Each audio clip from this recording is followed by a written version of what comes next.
ஜெபம். அன்பின் பரலோக பிதாவே, உம்மை நன்றியோடு துதிக்கிறோம் அப்பா, ஸ்தோதரிக்கிறோம், நன்றி செலுத்துகிறோம். நன்றி ஆவியானவரே, உம்முடைய அன்புக்காக, கிருபைக்காக, இரக்கங்களுக்காக நன்றி செலுத்துகிறோம். உம்மை போற்றுகிறோம் அப்பா, உம்மை புகழுகிறோம், உம்மை வணங்குகிறோம் ராஜா. ஒருவருக்கே எங்கள் ஆராதனையை செலுத்துகிறோம். எங்களுக்கு என்ன என்ன தேவைகளோ எல்லாவற்றையும் சிலுவையில் செய்து முடித்திருக்கிறீர் ராஜா. இதை நாங்கள் அறிந்து கொள்ளும்போது, உம்மை நாங்கள் அறிந்து கொள்ளும்போது எங்கள் வாழ்வில் விடுதலையையும் மீட்பையும் நாங்கள் பெற்றுக்கொள்ளுகிறோம். பரிசுத்த ஆவியானவரே, சகல சத்தியத்திற்கு நேராக எங்களை வழி நடத்துகின்ற சத்திய ஆவியானவரே, வேதத்தின் இரகசியங்களை, மறைப்பொருட்களை எங்களுக்கு எளிமையாய் கற்றுக் கொடுக்கிறதற்காய் நன்றி. தடைகளை, மன கடினத்தை இயேசுவின் நாமத்தினாலே அப்புறப்படுத்துகிறேன். சத்தியத்தை அறிந்து கொள்ளக்கூடிய உணர்வுள்ள தாழ்மையுள்ள இருதயங்களை எங்கள் ஒவ்வொருவருக்கும் நீர் தருகிறதற்காய் நன்றி செலுத்துகிறேன். எங்கள் தேவைகளை, பலவீனங்களை, கண்ணீர்களை அறிந்திருக்கிறீர். வார்த்தையாக நீர் கடந்து வருகிறதற்காய் நன்றி செலுத்துகிறேன். நம்முடைய வார்த்தையை அற்புதங்களினாலும் அடையாளங்களினாலும் நீர் உறுதிப்படுத்துகிறதற்காய் நன்றி செலுத்துகிறேன். இயேசுவின் மூலம் ஜெபிக்கிறேன் நல்ல பிதாவே, ஆமேன். Praise the Lord. ஹல்லேலூயா. நன்றி இயேசுவே. பரிசுத்த ஆவியானவரின் குரல். ஆண்டவராகிய இயேசு கிறிஸ்துவை இரட்சகராக ஏற்றுக்கொண்ட உடனேயே நம்முடைய ஆவியில் புதிய ஆவியை பெற்றுக்கொள்ளுகிறோம். இந்த புதிய ஆவியில் பரிசுத்த ஆவியானவர் தேற்றரவாளனாக, நம்மை வழி நடத்துகிறவராக, ஆலோசனை சொல்பவராக நம்ம கூடவே என்ன செய்கிறார்? வாழ்ந்து வருகிறார், நமக்குள் இருக்கிறார். அவருடைய குரலை நாம் கேட்கிறோமா? அவருடைய குரல் எப்படிப்பட்டதாக இருக்கும்? இதை குறித்து தான் நம்ம கடந்த சில மாதங்களாக நம்ம பார்த்துக்கிட்டு இருக்கிறோம். ஆண்டவராகிய இயேசு கிறிஸ்து நமக்கு சிலுவையில் ஒரு மிக பெரிய மீட்பை அவர் கொடுத்திருக்கிறார். நமக்கு பாவத்திலிருந்து விடுதலை, மன்னிப்பு, இரக்கம், அதை காட்டிலும் மேலாக அவர் கிருபையாக அவருடைய வாழ்வை என்ன செஞ்சிருக்கிறார்? கொடுத்திருக்கிறார். நம்ம நரகத்திலிருந்து தப்புவிக்கப்பட்டிருக்கிறோம். நீங்க இயேசு கிறிஸ்துவை விசுவாசிச்சீங்கன்னா நரகத்திலிருந்து என்ன செய்யப்பட்டிருக்கிறோம்? தப்புவிக்கப்பட்டிருக்கிறோம். நற்செய்தி இது மட்டும் இல்லை, இந்த உலகத்திலேயே ஒரு ஜெயம் கொள்ளும் வாழ்வு நமக்கு என்ன செய்யப்பட்டிருக்கு? கொடுக்கப்பட்டிருக்கு. ஒரு சமாதானம் நிறைந்த ஒரு வாழ்வு, ஒளி நிறைந்த வாழ்வு, நன்மை செய்ய திராணியுள்ள வாழ்வு, இந்த சமுதாயத்திற்கு உப்பாக இருக்கக்கூடிய ஒரு வாழ்வு நமக்கு கொடுக்கப்பட்டிருக்கு. இந்த வாழ்வு எப்படி இந்த உலகத்தில் வெளிப்படுத்தணும் அப்படிங்கிறத பவுல் மூலமாக நம்ம பார்த்துக்கிட்டு இருக்கிறோம். கலாத்தியர் 2:20, பழைய மனிதன் அவரோடே கூட சிலுவையில் அறையப்பட்டான் என்று என்ன செஞ்சிருக்கிறோம்? அறிந்திருக்கிறோம். அப்படி அறிந்ததுனால மட்டும் இல்லை, அவருடைய குமாரனை பற்றும் விசுவாசத்தினால் பவுல் என்ன செஞ்சாரா? வாழ்ந்து கொண்டிருந்தார். இப்படிதான் கிறிஸ்து அங்க என்ன செய்திருக்கிறார்? வெளிப்பட்டிருக்கிறார். இந்த ஜெயம் கொள்ளும் வாழ்க்கைக்குள்ள விசுவாசத்தின் மூலம் செல்ல வேண்டும். இந்த விசுவாசம் என்பது நம்பிக்கை கிடையாது. விசுவாசம் என்பது உணர்ச்சி கிடையாது. இந்த விசுவாசத்தோடு அவிசுவாசமும் என்ன செய்ய முடியும்? கலந்திருக்க முடியும். நம்ம நினைக்கிறோம், நான் தேவனை நம்புகிறேன், அவரை நான் விசுவாசிக்கிறேன் அப்படின்னு சொல்லி நம்ம நினைக்கிறோம். ஆனால் சத்தியத்தை நீங்கள் பார்க்கும் பொழுதுதான் எந்த அளவுக்கு அவிசுவாசம் ஒட்டி இருக்கிறதுங்கிறது நமக்கு தெரியும். இன்றைக்கு நம்ம 2 விஷயங்கள் பார்க்க போகிறோம். இந்த அவிசுவாசம் எந்த அளவுக்கு தேவனை தடுக்கிறது, அது ஒரு காரியம். இன்னொன்று, நம்முடைய விசுவாசம் பரீட்சிக்கப்படுகிறது. இந்த காரியத்தை நம்ம இன்னைக்கு பார்க்க போகிறோம். அவிசுவாசம் நம்ம நினைக்கிற மாதிரி ஒரு சின்ன விஷயம் கிடையாது. அவிசுவாசம் ஒரு பாவம்னு வேதம் சொல்லுது. இஸ்ரவேல் மக்கள் பெரிய அற்புதங்களோடும் அடையாளங்களோடும் தேவன் அவங்களை என்ன செய்கிறார்? வெளியே கொண்டு வருகிறார். அவர்களை பராமரிக்கிறார், பாதுகாக்கிறார், அவர்களை போஷிக்கிறார். தன்னுடைய பிரசன்னத்திலேயே அவர்களை என்ன செய்கிறார்? வழி நடத்தி கொண்டு வருகிறார். அவங்க கானான் தேசத்துக்கு முன்னாடி வந்து நிற்கிறாங்க. அந்த மக்கள் கானானுக்குள் செல்ல விடாமல் அவர்களை தடுத்தது எது? அங்கே இருந்த ராட்சசர்களா, கோட்டச்சவரா, அவங்களுடைய பலவீனமா? அதே பலவீனமான மக்கள் தான் தேவ வல்லமையினால் வெளிக்கொண்டு வரப்பட்டார்கள். வனாந்திரத்தில் அவங்களுக்கு ஏது சாப்பாடு? அவங்க எங்க தேடினாலும் சாப்பாடு என்ன செஞ்சிருக்காது, கிடைத்திருக்காது. எபிரேயர்ல சொல்லப்பட்டிருக்கு, அவர்களுடைய அவிசுவாசமானது அந்த இளைப்பாறுதலுக்குள் என்ன செய்ய முடியல, பிரவேசிக்க முடியவில்லை. அந்த கானானுக்குள்ள ஏன் போக முடியலன்னா, அங்க உள்ள ராட்சசர்கள்னால அவங்க போகாம இல்லை, அவங்க அவிசுவாசம் என்ன செஞ்சது, தடுத்தது. அது போல நமக்கும் கானானை போன்று கிறிஸ்துவுக்குள் ஒரு வாழ்வு கொடுக்கப்பட்டிருக்கு. கானான் என்பது பரலோகம் கிடையாது. பரலோகத்துல நம்ம யார் கூடயும் சண்டை போட வேண்டிய அவசியம் கிடையாது. பரலோகத்துல நம்ம எதையும் மேற்கொள்ள வேண்டிய அவசியம் கிடையாது. பரலோகத்துல சந்தோஷமும் சமாதானமும் தான். கானான் என்பது கிறிஸ்துவுக்குள் நமக்கு கொடுக்கப்பட்ட வாழ்வு. எந்த அளவுக்கு அந்த விசுவாசத்திற்குள் செல்லுகிறோமோ அந்த அளவுக்கு அதை நாம் சொந்தமாக்கி கொள்ள முடியும். எப்படி அந்த இஸ்ரவேல் மக்கள், அங்க ராட்சசர்கள் இருந்தாங்க, அங்க கோட்டச்சவர் இருக்குது, நாங்க பலவீனமா இருக்கிறோம், நாங்க வெட்டுக்கிளிகளை போல இருக்கிறோம் அப்படின்னு சொல்லும் போது அங்க நடந்தது என்ன தெரியுமா? அவங்க பொய்யெல்லாம் சொல்லல, தேவனை பொய்யராக அங்க ஆக்குறாங்க. ஏன்னா தேவனோட வார்த்தை என்ன சொல்லுது, நான் பாலும் தேனும் ஓடுகின்ற கானான் தேசத்தை உங்களுக்கு சொந்தமாக கொடுத்தேன். அதே போலதான் இன்னைக்கு நம்ம பிரச்சனைகளை பேசும் பொழுது, சூழ்நிலைகளை பேசும் போது, நம்முடைய சரீரம் சொல்லுகின்ற தகவல்களை சொல்லும் பொழுது, நம்முடைய பலவீனங்களை பேசும் பொழுது நம்ம தேவனை என்ன செய்கிறோம், பொய்யராக ஆக்குகிறோம். இது ஒரு பாவம்னு வேதம் என்ன செய்து சொல்கிறது. ஒரு சின்ன ஒரு உதாரணம் உங்களுக்கு புரியும்படி சொல்கிறேன். ஒரு தாயினுடைய மகன், ஒரு சின்ன பையன், அவன் கடைக்கு போகிறான், போய்விட்டு திரும்பி தன் தாயிடம் வருகிறான். அங்கே இருந்த ஒருவர், உன்னுடைய அம்மாவுக்கு நீ பிள்ளை இல்லை, உன்னை அந்த கடையில் தான் உங்கள் அம்மா 100 ரூபாய் கொடுத்து வாங்கியிருக்கிறாங்க அப்படின்னு சொல்லி ஒரு தகவலை என்ன செய்கிறாரு, சொல்கிறாரு. உடனே அந்த பையன் வந்து கேட்குறான், அம்மா நான் உங்களோட பிள்ளை இல்லையா, என்ன நீங்கள் அந்த கடையில் தான் காசு கொடுத்து வாங்கியிருக்கிறீங்களா? இல்லையேப்பா, நீ என்னோட பிள்ளை தான் அந்த அம்மா சொல்கிறாங்க. மறுபடியும் அவன் போகும்போது அந்த மனிதர் கூட 2 பேரை கூட்டி வைத்து கொண்டு உங்கள் அம்மா வாங்கும்போது இவங்கெல்லாம் என்ன செஞ்சாங்க, பார்த்துக்கிட்டு இருந்தாங்க. இது போல அவர் 50-100 சாட்சிகளை அங்கு சொல்லுகிறார். ஒவ்வொரு முறையும் அதை கேட்கும் பொழுது அந்த குழந்தை அவங்க அம்மா கிட்ட வந்து, அம்மா நான் இந்த சாட்சியை கேட்டேன், அம்மா நான் அந்த சாட்சியை கேட்டேன், அது எல்லாமே நான் உங்களுடைய பிள்ளை இல்லை என்று சொல்லுகிறது. இது உண்மையா பொய்யா அப்படின்னு கேட்டா அந்த அம்மாவுக்கு எப்படி இருக்கும், சந்தோஷமா இருக்குமா? அது போலதான் நம்ம தேவனிடம் கேட்டுக்கொண்டிருக்கிறோம். தேவனுடைய வார்த்தை சொல்லுது, 2 கொரிந்தியர் 5:21, நாம் அவருக்குள் தேவனுடைய நீதியாகும்படிக்கு பாவம் அறியாத அவரை நமக்காக பாவமாக்கினார். நாம் அவருக்குள் தேவனுடைய நீதியாகும் படிக்கு பாவம் அறியாத அவரை நமக்காக பாவமாக்கினார். 1 கொரிந்தியர் 1:31 சொல்லப்பட்டிருக்கு, கிறிஸ்துவே நமக்கு எப்படி இருக்கிறாரா, நீதியாக இருக்கிறார். நமக்கு கொஞ்சம் நீதி அவர் தரல. யார் நீதியாக இருக்கிறாரா? கிறிஸ்துவே நமக்கு நீதி. தேவனுடைய வார்த்தை சொல்லுது. நாம என்ன சொல்றோம்?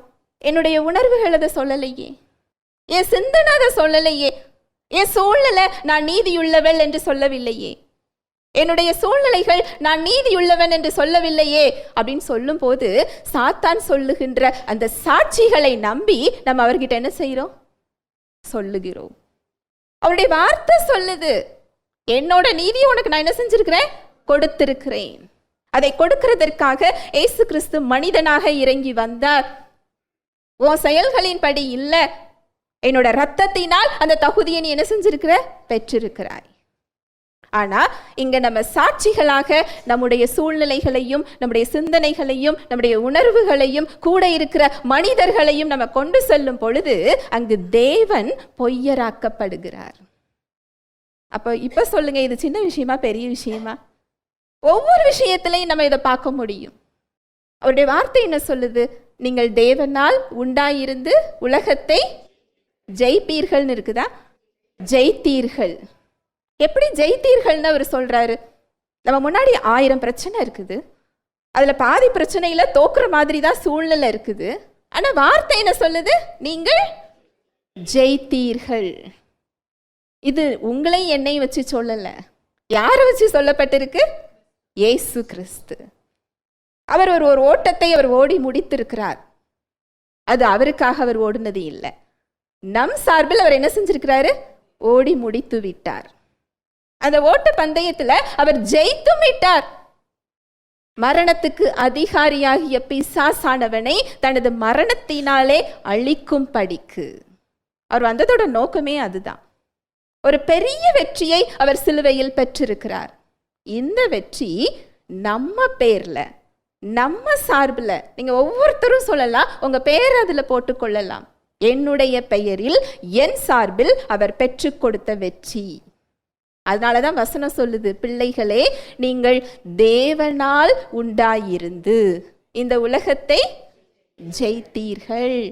ஒரு நாளைக்கு எத்தனை தடவை நான் தோத்துக்கிட்டே இருக்கிறேன்னு சொல்றோமா இல்லையா?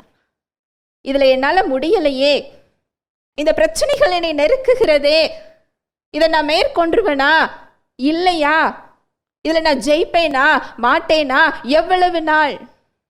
எவ்வளவு நாள்னு நம்ம கேள்வி கேட்கலாம். ஆனா வசனம் என்ன சொல்லுது? நம்ம என்ன செஞ்சிட்டோமா? ஜெயிச்சிட்டோம். ஒண்ணு நம்ம பொய் சொல்லணும், இல்லாட்டி இன்னொன்னு யார் பொய் சொல்லணும்? வசனம் சொல்லணும். வசனம் பொய் சொல்லாதுன்னு என்ன செய்யப்பட்டிருக்கு? சொல்லப்பட்டிருக்கு. ஒரு உறுப்பாகிலும் அது என்ன செய்யாதா? அழிந்து போகாது. தேவன் நீதிபரர் அப்படின்னு சொல்லி என்ன செய்யப்பட்டிருக்கு? சொல்லப்பட்டிருக்கு. அவர் பொய் உரையாதவர். அப்ப அங்க பொய் யார் சொல்லிக்கிட்டு இருக்கிறோம்? நாம தான் சொல்றோம். ஆனா தேவனை பொய்யராக என்ன செஞ்சுக்கிட்டு இருக்கிறோம்? காட்டி கொண்டிருக்கிறோம். நம்முடைய விசுவாசத்தோடு அங்கு அவிசுவாசம் ஒட்டி கொண்டிருக்கிறது. இதுக்கு பேரு விசுவாசம் கிடையாது. ஹல்லேலூயா, பிரைஸ் தி லார்ட். அடுத்து பார்க்க போறது விசுவாசம் அப்படின்ன உடனே தேவனை நம்புறது தான் விசுவாசம் என்ன செஞ்சுக்கிட்டு இருக்கிறோம்? நினைக்கிறோம். அவரை குறித்து கேட்கும் போது, அவரை குறித்த சில காரியங்களை அறியும் பொழுது நமக்கு விசுவாசம் வருது. ஆனா அந்த விசுவாசம் எத்தனை நாள் நம்ம கிட்ட தங்கி இருக்குது? எத்தனை மாசம் தங்கி இருக்குது? எவ்வளவு காலம் அது தங்கி இருக்குது? ஒரு பிரச்சனையை பார்த்த உடனே அந்த விசுவாசம் நிலைத்திருக்கிறதா, இல்ல அது சோர்ந்து போய் அது ஓடி போய் விடுகிறதா? நான் சொல்றது புரியுதா? அந்த விசுவாசம் எத்தனை காலம் இருக்குது? பிரச்சனைக்கு மத்தியில, பிரச்சனைகள் நெருக்கும் போது அது சோர்ந்து போய்விட்டால், அது தவறிவிட்டால், நம்மை விட்டு அது விலகிட்டா, அது வேதத்துல சொல்லப்பட்ட விசுவாசம் இல்லை. அதுதான் இன்னைக்கு பார்க்க போறோம். யாக்கோபு 1:2.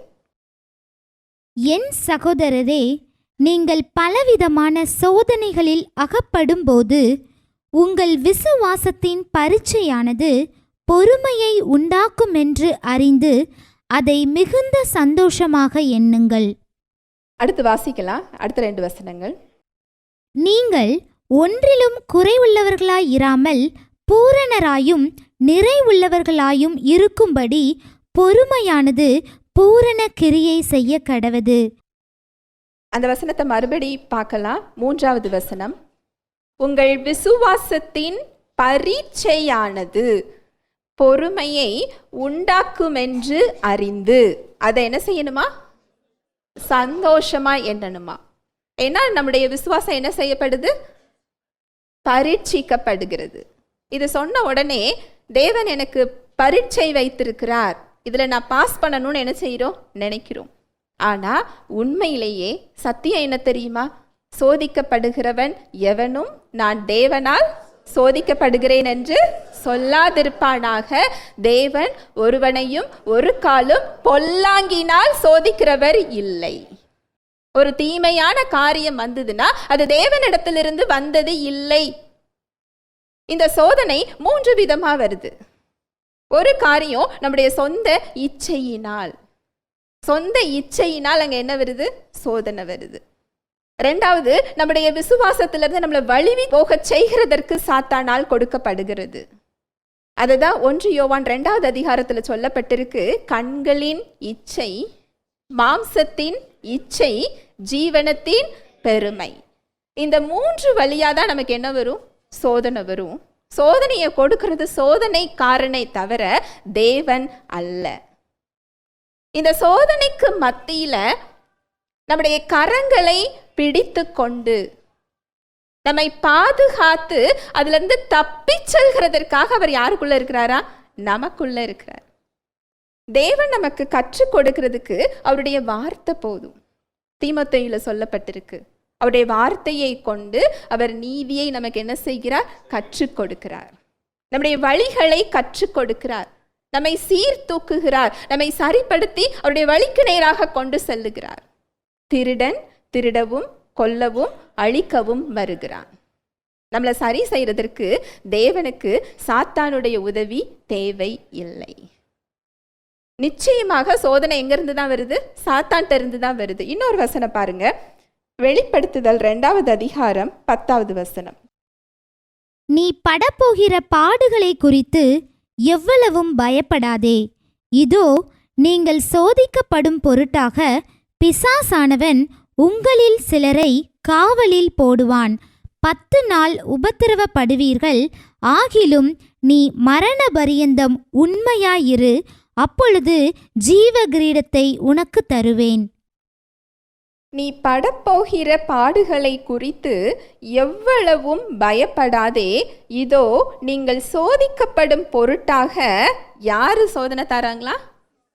பிசாசானவன். இந்த வசனத்தை கேட்ட உடனே ஒரு பயம் வரும். இவ்வளோ பாடுகளையும் நான் சகிச்சாதான் எனக்கு கிரீடம் கிடைக்குமா அப்படின்னு நீங்க நினைப்பீங்க.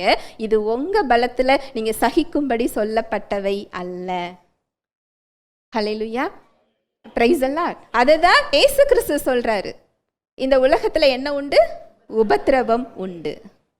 இந்த உலகத்துல போராட்டங்கள் உண்டு. ஆனாலும் திடன் கொள்ளுங்கள், நான் உலகத்தை ஜெயித்தேன். அவர் நிமித்தம் நம்ம படப்போகிற பாடுகள் அது சொல்லுது. நான் மறுபடி இதை சொல்றேன். நம்ம நோயில இருக்க வேண்டிய அவசியம் கிடையாது. பாவ கட்டுகள்ல இருக்க வேண்டிய அவசியம் இல்லை. சாபத்துல இருக்க வேண்டிய அவசியம் இல்லை. சாத்தானுடைய பிடிகளுக்குள்ள இருக்க வேண்டிய அவசியம் இல்லை. எல்லாவற்றிலிருந்து நமக்கு மீட்பு கொடுக்கப்பட்டிருக்கிறது. எல்லாத்துக்கும் மேல ஒரு ஜெயம் கொள்ளும் வாழ்வு கொடுக்கப்பட்டிருக்கு. ஆனா ஒரே ஒரு விஷயத்துல இருந்து நமக்கு மீட்பு கொடுக்கப்படவில்லை. மனிதர்கள் மூலமாக, அவரை அறிந்து கொள்ளாத இல்ல அறிந்து கொண்டிருந்தாலும் அதை அறியாத சாத்தானுக்கு இடம் கொடுக்கின்ற மக்கள் மூலமாக நமக்கு என்னதான் வரும்? பாடுகள் உண்டு. அதுல இருந்து நம்ம மீட்கப்படவில்லை. ஒரு மனுஷன்ட்ட இருந்து முடிஞ்சதுன்னா இன்னொரு மனுஷன்ட்ட இருந்து நமக்கு என்ன செய்யும்? வரும். கடைசி பரியந்தம் இந்த உலகத்துல நம்ம இருக்கிற வரைக்கும் இந்த பாடுகள்ல இருந்து நம்ம என்ன செய்யப்படலை? மீட்கப்படலை. ஆனா இதுல நற்செய்தி என்னன்னா, அதில் தாங்குவதற்கும் அதில் தப்புவிக்கிறதற்கும் அதுல மேற்கொள்றதற்கும் அவருடைய பலம் நமக்கு அங்க என்ன செய்யப்பட்டிருக்கு? கொடுக்கப்பட்டிருக்கு. தப்பி செல்ல ஒரு வழி உண்டு பண்ணி இருக்கிறார். நம்மை அவர் பலப்படுத்துகிறார். நம்மை ஒரு சாட்சியாக அவர் உருமாற்றுகிறார். அவருடைய நாமத்தை நம் மூலமாக மகிமைப்படுத்துகிறார். இதுதான் அவருடைய திட்டம். இதுதான் இந்த பாடுகளை குறிச்சுதான் இந்த வசனம் என்ன செய்யப்பட்டிருக்கு? சொல்லப்பட்டிருக்கு. எபிரேயர் 12வது அதிகாரம் 5வது வசனம் முதல். அன்றியும் என் மகனே, கர்த்தருடைய சிட்சையை அற்பமாக எண்ணாதே. அவரால் கடிந்து கொள்ளப்படும்போது சோர்ந்து போகாதே. கர்த்தர் எவனிடத்தில் அன்பு கூறுகிறாரோ அவனை அவர் சிட்சித்து தாம் சேர்த்து கொள்ளுகிற எந்த மகனையும் தண்டிக்கிறார் என்று பிள்ளைகளுக்கு சொல்லுகிறது போல உங்களுக்கு சொல்லி இருக்கிற புத்திமதியை மறந்தீர்கள். நீங்கள் சிட்சையை சகிக்கிறவர்களாயிருந்தால் தேவன் உங்களை புத்திரராக எண்ணி நடத்துகிறார். தகப்பன் சிட்சியாத புத்திரன் உண்டோ? எல்லாருக்கும் கிடைக்கும் சிட்சை உங்களுக்கு கிடையாதிருந்தால் நீங்கள் புத்திரராயிராமல் வேசி பிள்ளைகளாயிருப்பீர்களே. அன்றியும் நம்முடைய சரீரத்தின் தகப்பன்மார்கள் நம்மை சிட்சிக்கும் போது அவர்களுக்கு நாம் அஞ்சி நடந்திருக்க நாம் பிழைக்கத்தக்கதாக ஆவிகளின் பிதாவுக்கு வெகு அதிகமாய் அடங்கி நடக்க வேண்டுமல்லவா? நம்முடைய ஒரு சின்ன குழந்தை தீ பக்கத்துல வச்சு கை வைக்க போகுது. நம்ம என்ன செய்யறோம்? நம்ம நின்னோன்னா கையை பிடிப்போம். வைக்கக்கூடாது, அது என்ன செஞ்சிரும்? சுற்றும். அது மேலும் மேலும் வச்சா 2 அடி என்ன செய்வோம்? போடும் இல்லையா? நம்ம இல்லாத சமயத்துல அது தீ மேல என்ன செஞ்சுட்டு கை வைத்து விட்டது. கை என்ன செய்யும்? சுற்றும். சுட்ட உடனே அம்மா சொன்னாங்க இல்லையா, நான் கை வைக்க கூடாது, அடிப்பேன்னு சொன்னாங்க. நான் வைத்ததினால் அம்மா தீயை வச்சு சுட்டுட்டாங்கன்னு அது சொன்னா என்ன ஆகும்? உண்மை அதுவா? இல்லை. தீயோட இயல்பு என்னது? சுடும். அதுதான் இந்த உலக வாழ்வு. அவருடைய வார்த்தையை விட்டு பிரிந்தாலே அது பாதுகாப்பற்ற ஒரு வழிதான். அதுல போகாத அப்படின்னா அதுல எனக்கு பாதுகாப்பு இல்லைன்னு அர்த்தம். நீ அன்பு செய் அப்படின்னா நான் அன்பு செய்யலைன்னா அது பாதுகாப்பு இல்லைன்னு அர்த்தம். நீ என்னுடைய வழிகளில் நட அப்படின்னு சொன்னா அதுதான் ஜீவன் தரும் வழி என்று அர்த்தம். அதை விட்டு விலகும் போது அந்த விளைவுகளுக்குள் நாம் என்ன செய்கிறோம்? செல்லுகிறோம். அந்த விளைவுகளுக்குள் நம்முடைய சொந்த இச்சையினால் சென்றுட்டு தேவன் என்னை சிட்சிக்கிறார் அப்படின்னு சொல்லி என்ன செய்யக்கூடாது? சொல்லக்கூடாது. இந்த சிட்சை அப்படிங்கிறதற்கும் எபிரேய கிரேக்க மொழியில என்ன போடப்பட்டிருக்கு அப்படின்னா, ஒரு தகப்பன் தன் பிள்ளையை சிட்சிக்கிறது போல. ஒரு தகப்பன் தன் பிள்ளைய எப்படி சிட்சிப்பார்? யாராவது கையை காலை உடைச்சு சிட்சிப்போமா? இல்லை. கேன்சர் நோயை கொடுத்து சிட்சிப்போமா? இல்லை. சுமக்க முடியாத ஒரு பாரத்தை கொடுத்து சோதனையை கொடுப்போமா? இல்லை. பொல்லாதவர்களாகிய நாம் நல்ல ஈவுகளை கொடுக்க அறிந்திருக்கும் போது நமக்காக ஜீவனையே கொடுத்தவர் ஒரு பெரிய வியாதியை கொடுத்து எப்படி நம்மளை சோதிப்பார்? எப்படி ஒரு தீமையை கொடுத்து சோதிப்பார்? நாம பாதுகாப்பு இல்லாத இடத்துல என்ன செஞ்சுக்கிட்டு இருக்கிறோம்? நிற்கிறோம். நாம அவருடைய வார்த்தையை விட்டு வழி விலகியதினால் இந்த நோய் நிறைஞ்ச உலகத்துல நோய் இருக்கதான் செய்யுது. ஆனா அவரை பற்றி பிடித்து கொள்ளும் பொழுது எல்லாம் எப்படி மாற்றப்படுகிறது? நன்மையாக மாற்றப்படுகிறது. அது நன்மையாக மாறினவுடன் இதற்கு தான் எனக்கு இவ்வளோ பெரிய தீமையை தேவன் கொடுத்திருக்கிறாரோ என்று தவறுதலாக அவர் என்ன செய்கிறோம்? நினைக்கிறோம். இந்த உலகத்திலேயே மிகவும் அதிக அளவில் தவறுதலாக புரிந்து கொள்ளப்பட்ட ஒரே நபர் தேவன்தான். அவரை யாரும் என்ன செய்யல? சரியா புரிந்து கொள்ளல. சரியா அவரை பிரதிபலிக்கவும் இல்லை. அவரை குறித்த சரியான அறிவை சொல்லிக் கொடுக்கவும் இல்லை. ஹல்லேலூயா, பிரைஸ் தி லார்ட். தீமையை கொண்டு ஒரு நாளும் ஒருபோதும் அவர் நம்மை சோதிப்பது இல்லை. மறுபடி பார்க்கலாம். யாக்கோபு 1:2-3. என் சகோதரரே, நீங்கள் பலவிதமான சோதனைகளில் அகப்படும்போது உங்கள் விசுவாசத்தின் பரீட்சையானது பொறுமையை உண்டாக்கும் என்று அறிந்து அதை மிகுந்த சந்தோஷமாக எண்ணுங்கள். என் சகோதரரே, நீங்கள் பலவிதமான சோதனைகளில் அகப்படும் பொழுது உங்கள் விசுவாசத்தின் பரீட்சையானது, நம்ம விசுவாசம் அங்கே என்ன செய்யப்படுகிறது? பரீட்சிக்கப்படுகிறது. அந்த பரீட்சையானது நமக்கு எதை உண்டாக்குதா? பொறுமையை உண்டாக்குகிறது. இது NIV டிரான்ஸ்லேஷன்ல எப்படி போட்டிருக்கு அப்படின்னா, எனது சகோதர சகோதரிகளே, நீங்கள் பலவிதமான சோதனைகளை எதிர்கொள்ளும் போதெல்லாம் அதை மகிழ்ச்சியாக கருதுங்கள்.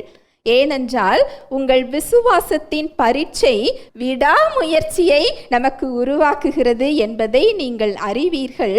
விடாமுயற்சி அதன் வேலையை முடிக்கட்டும், அதனால் நீங்கள் முதிர்ச்சி அடைந்தவர்களாகவும் முழுமையானவர்களாகவும் இருப்பீர்கள், எதிலும் குறைவில்லாமல் இருப்பீர்கள். ஹல்லேலூயா, பிரைஸ் தி லார்ட். நம்முடைய பிரச்சனை நமக்கு விடாமுயற்சியை கற்றுத்தர்றதில்லை. தவறுதலாக புரிஞ்சு கொள்ளாதீங்க. நம்முடைய பிரச்சனை நமக்கு விடாமுயற்சியை கற்றுத்தருவதாக இருந்தால் கிறிஸ்தவர்களில் பெரும்பாலானோர் விடாமுயற்சியை கற்று வைத்திருக்கணும்.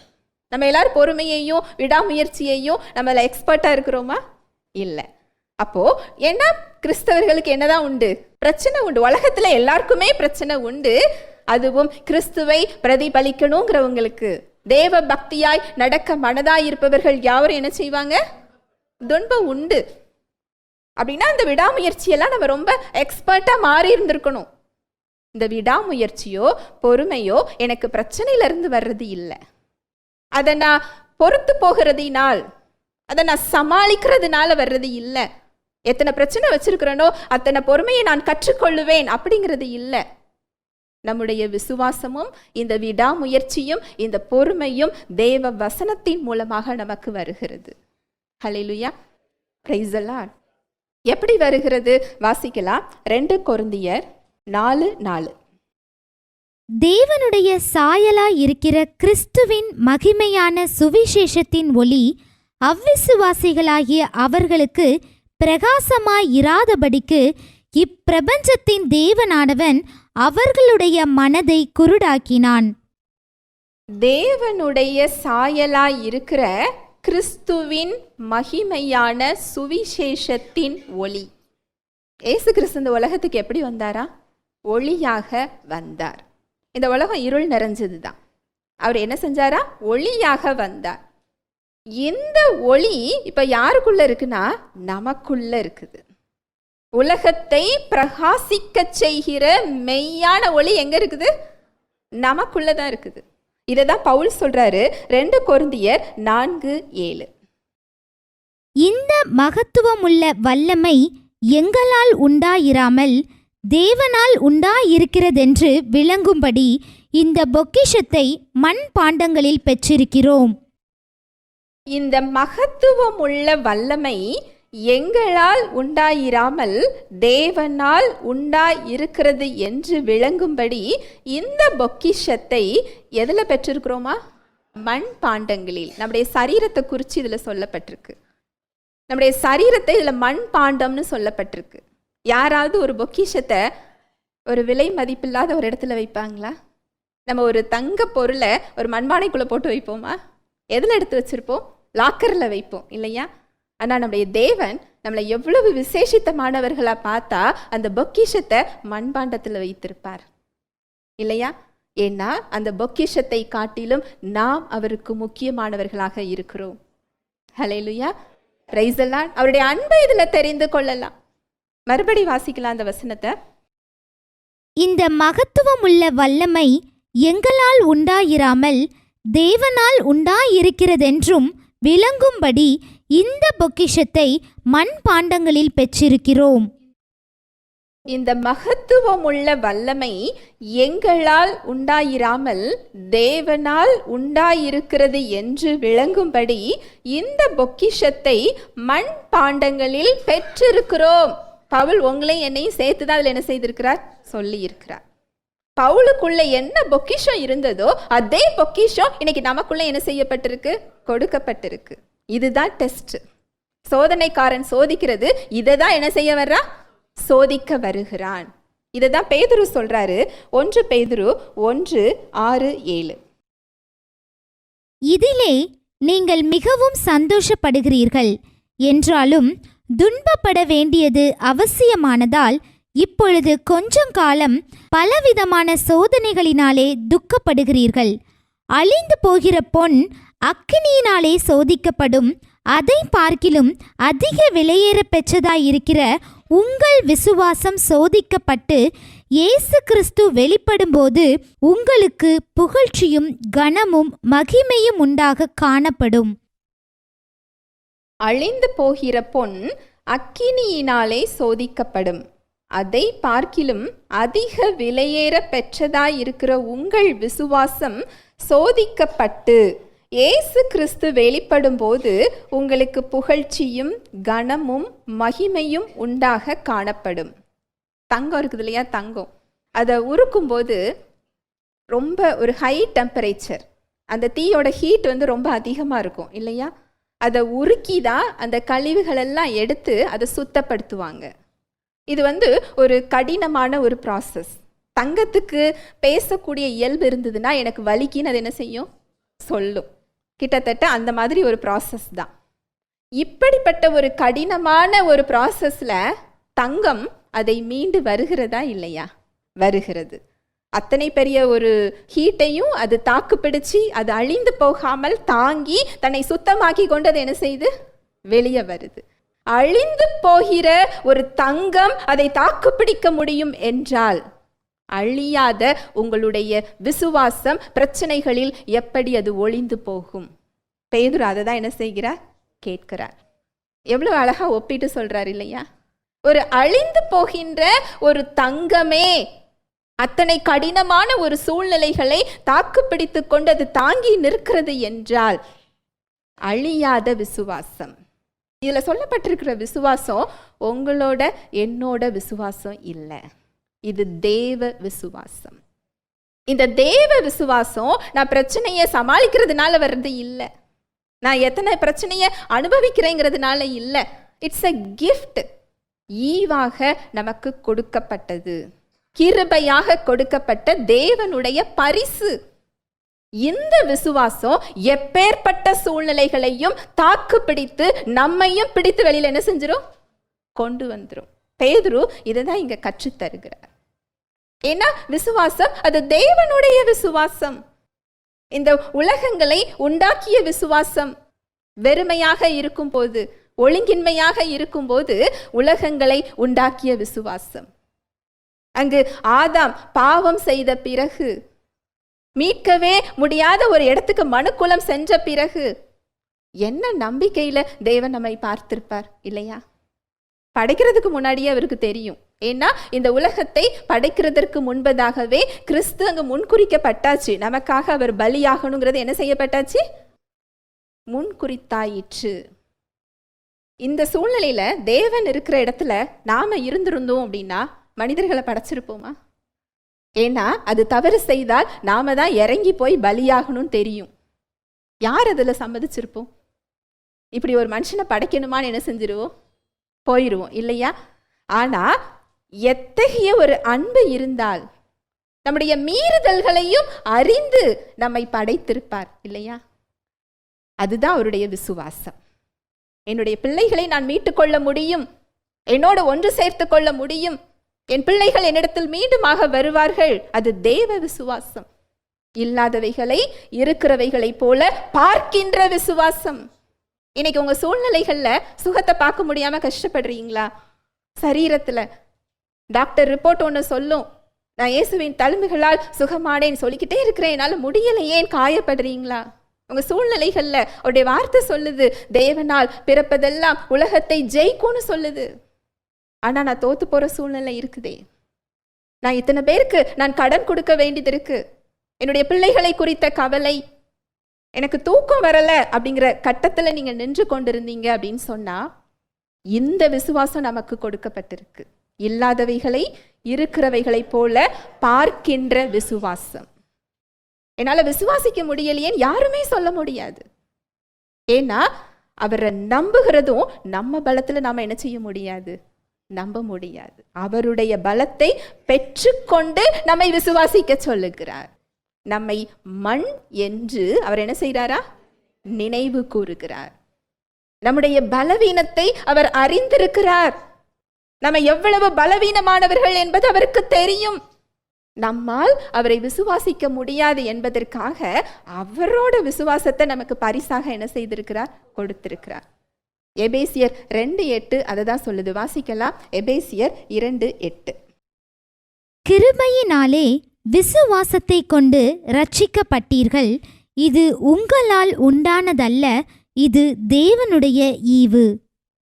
கிருபையினாலே விசுவாசத்தை கொண்டு ரட்சிக்கப்பட்டீர்கள், இது உங்களால் உண்டானது அல்ல, இது தேவனுடைய ஈவு. இதுல பவுல் சொல்லியிருக்கிறது ரட்சிப்பை குறித்து மட்டும் சொல்லல. ஏன்னா ரட்சிப்பு தேவனுடையதுங்கிறது நம்ம எல்லாருக்குமே தெரியும். பவுல் இதுல சொல்லியிருக்கிறது விசுவாசத்தையும் சேர்த்து சொல்லுகிறார். நம்ம ரட்சிப்பை பெற்று கொள்ளும் பொழுதே அந்த தேவ விசுவாசத்தை பரிசாக என்ன செய்துகிட்டோம், பெற்றுக்கொண்டோம். அவருடைய விசுவாசம், த மெஷர் ஆஃப் ஃபெய்த்னு சொல்லி ரோமர் 12:3 சொல்லப்பட்டிருக்கு. அவர்கிட்ட என்ன விசுவாசம் இருக்குதோ அதே விசுவாசம் யாருக்கு கொடுக்கப்பட்டிருக்குதா, நமக்கு கொடுக்கப்பட்டிருக்கு. நம்முடைய விசுவாசத்தில் குறை இல்லை. இந்த ரூம்ல இருக்கிற எல்லார் கையிலையும் ஒரு 1000 ரூபாய் கொடுக்கப்படுது. ஒருத்தங்க 100 ரூபாய் செலவழிக்கிறாங்க, ஒருத்தங்க 200 ரூபாய் செலவழிக்கிறாங்க, ஒருத்தங்க 300 ரூபாய் செலவழிக்கிறாங்க, ஒருத்தங்க செலவழிக்கவே இல்லை, ஒருத்தங்க 1000 ரூபாயே செலவழிச்சிட்டாங்க. இது எதை குறிக்குதுன்னா அவர்கள் அந்த பணத்தை பயன்படுத்துகின்ற அளவை குறிக்கிறது. அதுபோலதான் தேவனுடைய விசுவாசம், இயேசு கிறிஸ்துவுடைய விசுவாசம். இந்த பூமியின் மீது அவர் பிரச்சனைகளை பார்த்து எப்படி பேசினாரோ, கடலை எப்படி அவர் சமாதானத்துடன் அதட்டினாரோ, குறைவுகளை எப்படி நிறைவாக்கினாரோ, நோய்களை எப்படி சொஸ்தமாக்கினாரோ, எப்படி ஒரு இடத்துக்கு சமாதானத்தை கட்டவிழ்த்தாரோ, அதே விசுவாசம் தான் நமக்கும் என்ன செய்யப்பட்டிருக்கு, கொடுக்கப்பட்டிருக்கு. பவுல் எப்படி அவ்வளோ பெரிய வல்லமையை பார்த்தார் என்றால் அந்த விசுவாசத்தை அவர் அங்க பயன்படுத்துகிறார். பேதுரு எப்படி பார்த்தார் என்றால் அவர் அந்த அளவுக்கு அதை என்ன செய்கிறார், பயன்படுத்துகிறார். தெய்வ மனிதர்கள், ஒரு சில மனிதர்கள் போனாலே எல்லாரும் ரட்சிக்கப்படுறாங்கன்னா அவங்க அந்த விசுவாசத்தை வெளியில என்ன செஞ்சிருக்கிறாங்க, கொண்டு வந்திருக்கிறாங்க. அவங்கெல்லாம் ஸ்பெஷல் அனாயிண்டிங் அப்படி கிடையாது. ஒவ்வொருத்தருக்கும் ஸ்பெஷல் அனாயிண்டிங் என்ன செய்யப்பட்டிருக்கு, கொடுக்கப்பட்டிருக்கு, நமக்குள்ள இருக்கு. நம்ம சாக்கு போக்கு சொல்ல முடியாது. எத்தனை காலம் நம்ம சாக்கு போக்கு சொல்ல முடியும்? தேவனே இறங்கி வாங்க, இரக்கமா இருங்க, மௌனமாயிராதீங்க. அது தாவீது சொன்னது. தாவீது ராஜா காலத்துல இயேசு கிறிஸ்து என்ன செய்யல, வரல. அவர் இறங்கி அவர் மீட்பை காண்பித்து அவர் ரட்சிப்பை நமக்கு கொடுத்து தேற்றரவாளனாக நமக்குள் என்ன செய்து கொண்டிருக்கிறார், வாசம் செய்து கொண்டிருக்கிறார். இதை எவ்வளவு தூரம் நம்ம அறிந்து கொள்றோமோ அந்த அளவு விசுவாசத்தை என்ன செய்ய முடியும், பெற்றுக்கொள்ள முடியும். பெற்றுக்கொண்ட விசுவாசத்தை எந்த அளவு செயல்படுத்துகிறோமோ, நம்முடைய சூழ்நிலைகள்ல அப்ளை பண்றோமோ அந்த அளவு விசுவாசத்தில் பலப்பட முடியும். நீங்க செயல்படுத்தாம அந்த விசுவாசத்தின் பலனை என்ன செய்ய முடியாது, பார்க்க முடியாது. கையில ஒரு மாத்திரை இருக்குது, அந்த மாத்திரைய நீங்க பார்த்துக்கிட்டே இருந்தா சுகமாகுமா, வாயில போட்டா வலி போகுமா? அப்ளை பண்ணணும் இல்லையா? என்ன செய்யணும், உடம்புக்குள்ள வாய்க்குள்ள போடணும். அது போல நான் விசுவாசிக்கிறேன் விசுவாசிக்கிறேன் அப்படிங்கிறது இல்லை. அந்த விசுவாசத்தின் கிரியை அது செயல்ல என்ன செய்யப்படணும், காண்பிக்கப்படணும். அது அப்ளை பண்ணப்படணும். நான் இதை கேட்கிறேன், நான் இதை தெரிஞ்சிருக்கிறேன் அப்படிங்கிறதுனால சுகமோ அந்த வெற்றியையோ அந்த சூழ்நிலைகள்ல மேற்கொள்ளுகிற அனுபவத்துக்கோ என்ன செய்ய முடியாது, வர முடியாது. அந்த பிரச்சனைகளுக்கு மத்தியில் நம்முடைய கண்கள் பிரச்சனையை பார்க்காமல் இயேசு கிறிஸ்துவை நோக்கி பார்க்கும் பொழுது, அவர் வார்த்தையை பார்க்கும் பொழுது, அவர் என்ன செய்து முடித்திருக்கிறார் அப்படிங்கிறத அறிந்து அதை பிடித்து கொள்ளும் போது அந்த பலம் அதுல வெளிப்படுறதை என்ன செய்ய முடியும், பார்க்க முடியும். இந்த பிரச்சனைக்கு மத்தியில கிறிஸ்துவினுடைய விசுவாசம் அங்கு சோதிக்கப்படுகிறது. நம்ம விசுவாசம் இல்லை. அது நம்ம விசுவாசமா இருக்க போய் தான் அது சோர்ந்து போய் அது என்ன செஞ்சிருது, விழுந்து விடுகிறது. அது அவருடைய விசுவாசமாக அது இருந்தால் அது நிலைத்து நிற்கும். எத்தனை சோதனைகள் ஆனாலும் சரி அது அழியாது. ஏன்னா விசுவாசம்ங்கிறது தேவனுடைய ஒரு இயல்பு, எட்டர்னல், நித்தியமானது.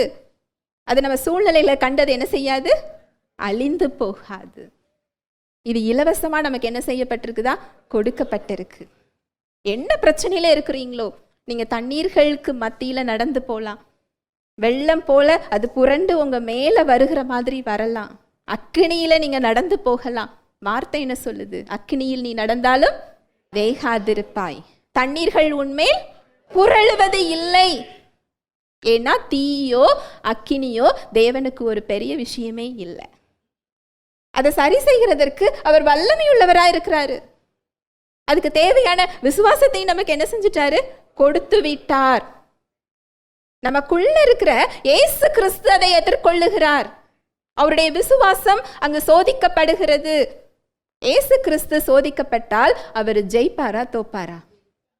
அப்ப நாம எப்படி தோத்து போவோம்? அதை தான் இங்க பேதுரு கேட்கிறார். இயேசு கிறிஸ்து ஜெயிப்பார்னு எப்படி 100% சொல்றீங்க? நமக்கு தெரியுது இல்லையா? அவர் மாம்சத்தில் வெளிப்பட்ட தேவன். அவர் தானே நமக்குள்ளேயும் இருக்கிறாரு. அவரோட விசுவாசம் தானே நமக்கும் கொடுக்கப்பட்டிருக்கு. நான் ஒரு சூழ்நிலையை எதிர்கொள்ளும் போது அந்த விசுவாசம் சோதிக்கப்படுகிறது. அது எப்படி தோற்று போகும்? அவர் அந்த பிரச்சனையை எதிர்கொள்ளுகிறார். அதுல எப்படி நம்ம சுகத்தை பார்க்காம இருப்போம்? வெற்றியை பார்க்காம எப்படி இருப்போம்? இந்த சோதனைகளுக்கு மத்தியில அவர் என்ன செய்யறாரா, அவரை நமக்கு வெளிப்படுத்துகிறார். ஆனா நாம எதை பார்க்கிறோங்கிறது தான் பிரச்சனை. வெளிப்படுத்துகிற அவரை பார்க்கிறோமா இல்ல பிரச்சனையை பார்க்கிறோமா? எதை பார்க்கிறோம்? பிரச்சனையை தான் பார்க்கிறோம். நம்ம பார்வையை தான் என்ன செய்யணும், மாற்ற வேண்டும். புதிய வழிகளை அதுல காண்பிக்கிறார். அதுதான் பவுல் அந்த வசனத்துல சொன்னதை கடந்த சில வாரங்களுக்கு முன்பதாக பார்த்தோம். என் பலவீனங்களை குறித்து நான் மேன்மை பாராட்டுகிறேன், எதுக்கு மேன்மை பாராட்டுறாரு அப்படின்னா, இத்தனை பிரச்சனை வந்துட்டுன்னு அவர் மேன்மை பாராட்டல. அந்த பிரச்சனைக்கு மத்தியில கிறிஸ்துவின் வல்லமையின் ஆழத்தை நான் உணர்கிறேன். அவருக்கு அது பலவீனமா என்ன செய்யல, தெரியல. அந்த வசனத்தை வாசிக்கலாம். 2 கொரிந்தியர் 1:8-9.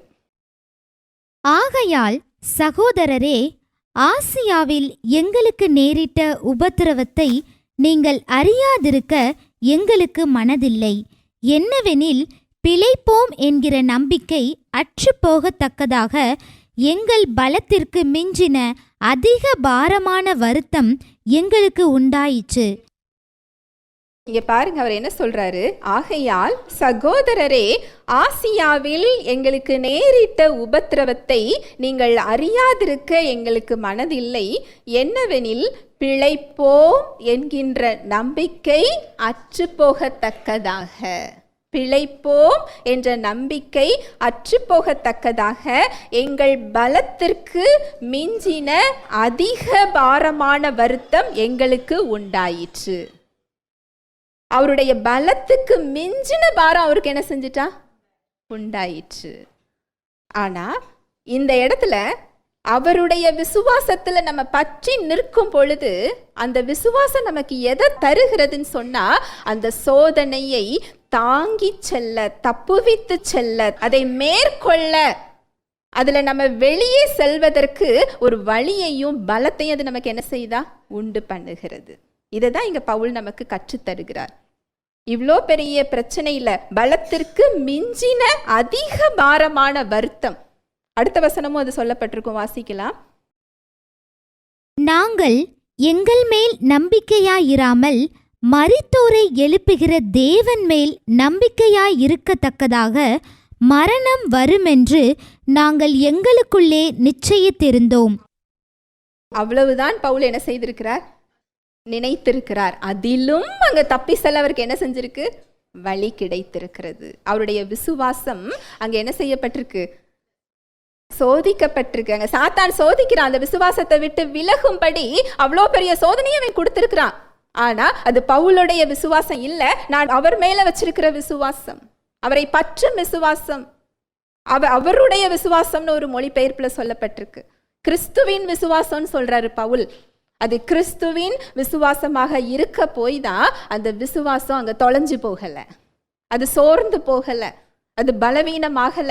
அது சுத்த பொன்னை விட அழியாத அந்த விசுவாசம் அங்கு வல்லமையாக அங்க என்ன செய்து வெளிப்படுகிறது. ஹல்லேலூயா, பிரைஸ் தி லார்ட். நம்ம பிரச்சனைகளுக்கு மத்தியில அது நமக்கு ஒரு புதிய வழி அந்த இடத்துல அது கொடுக்குது. பிரச்சனைகளுக்கு மத்தியில கிறிஸ்துவை நம்ம இடத்துல அது என்ன செய்து வெளிப்படுத்துகிறது. ஒரு தங்கம் அங்க அதை தாங்கி, அவ்வளோ பெரிய ஒரு ப்ராசஸ் அதை தாங்கி வெளியே வர முடியும்னு சொன்னா, விசுவாசம் எப்படி அழிஞ்சு போகும்? விசுவாசம் எப்படி அந்த சோதனையில தோத்து போகும்? ஏன்னா அங்கு கிறிஸ்து சோதிக்கப்படுகிறார், அவருடைய விசுவாசம் சோதிக்கப்படுகிறது. அது ஒரு நாளும் என்ன செய்ய போறது இல்லை, தோற்று போக போறது இல்லை. இந்த விசுவாசம் பரீட்சிக்கப்படும் பொழுது நமக்கு அது ஒரு விடாமுயற்சியையும் பொறுமையையும் அது கொடுக்குது. அந்த பொறுமையும் அந்த விடாமுயற்சியும் நம்மை ஒரு பூரணத்திற்குள் வழி நடத்துகிறது. யாக்கோபு அதை தான் சொல்றாரு. ஹல்லேலூயா, பிரைஸ் தி லார்ட். ஜெபிக்கலாம். அன்பின் தகப்பனே, உம்மை நன்றியோடு துதிக்கிறோம் அப்பா. உம்முடைய கிருபைக்காக நன்றி அப்பா. உம்முடைய தயவு, உம்முடைய இரக்கத்திற்காக நன்றி செலுத்துகிறோம். வார்த்தையின் மூலம் நீர் எங்களோடு பேசினீர் அப்பா.